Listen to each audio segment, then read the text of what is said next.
Get ready. 3, 2, 1, start.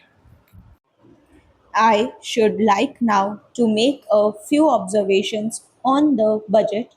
This budget marks a turning point in the history of our country.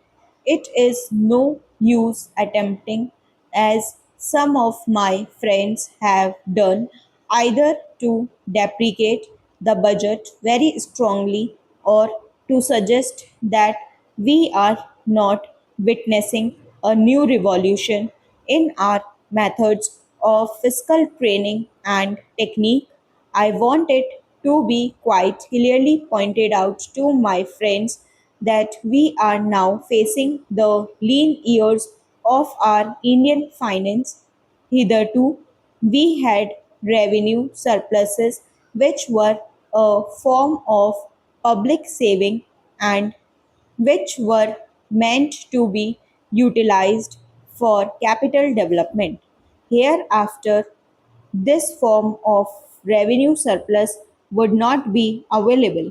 We have therefore to find out ways and means of implementing our great program of national reconstruction at minimum cost.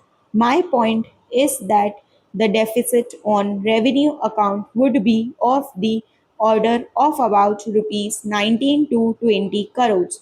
Here, let me point out that I do not agree with those of my friends in the finance department who have attempted to suggest that rupees 9 or 18 crores which are obtained from Pakistan should be put to the revenue side of the budget.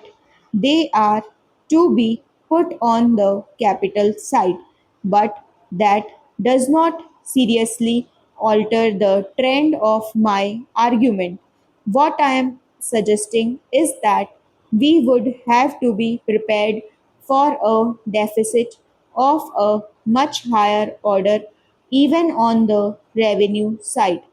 That itself should make us realize that there are very many problems which we have to face and that we have to undertake ways and means of increasing the resources of our country so that it might be possible for us to have a greater amount of surplus or a greater amount of public saving for the purpose of financing capital development. The finance minister, in the course of his speech, Mr. Deputy Minister, pointed out that the deficits during the past 2 years were of the order of rupees 83 crores. I venture humbly to disagree with him because I feel that when we are talking of deficits, we must take into account the overall deficit incurred by the central government, and that would be of the order of rupees 200 crores. During the years of relatively light expenditure, we had a shortfall of about rupees 200 crores para. Undoubtedly, now when we are going to have a very great amount of expenditure, we might have a greater amount of deficit, and we would have to find out ways and means of trying to meet our capital expenditure. Some members have pointed out that deficit financing is good. Others have pointed out that it is poison. One honorable member who preceded me pointed out that it could be taken like a tonic.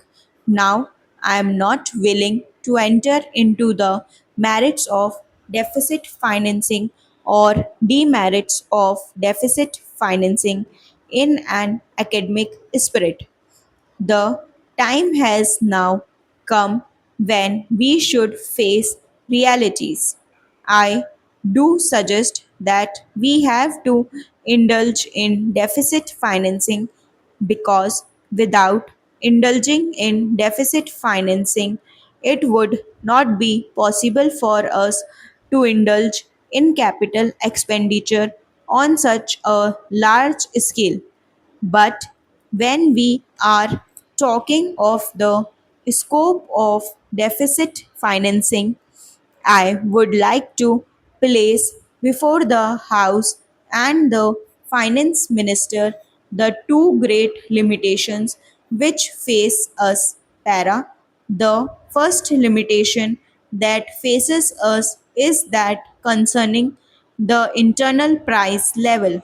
The Honorable the Finance Minister referred to the cost of living.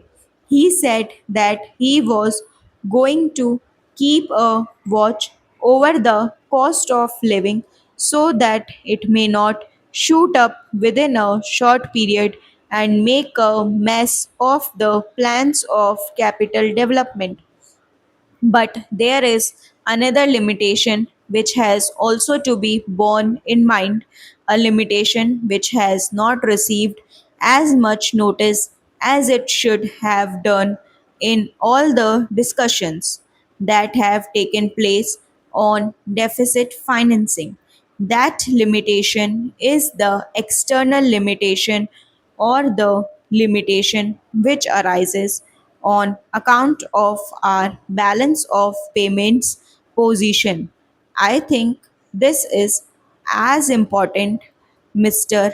Deputy Speaker, as the internal price level, and I should like to elaborate that particular point a bit more because I feel that a time will shortly arrive when we might have either to reconsider our policy or might even have to leave the Sterling Club of which we are a member. Para. The second serious limitation is as serious as the first. What would be the consequences of deficit financing on our balance of payments?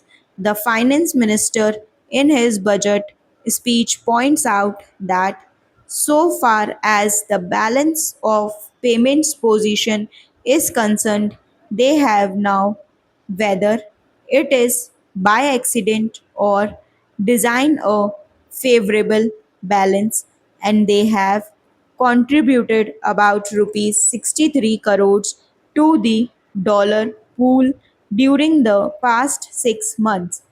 But the moment we indulge in deficit financing, we have to prepare for worsening of our balance of payments stock.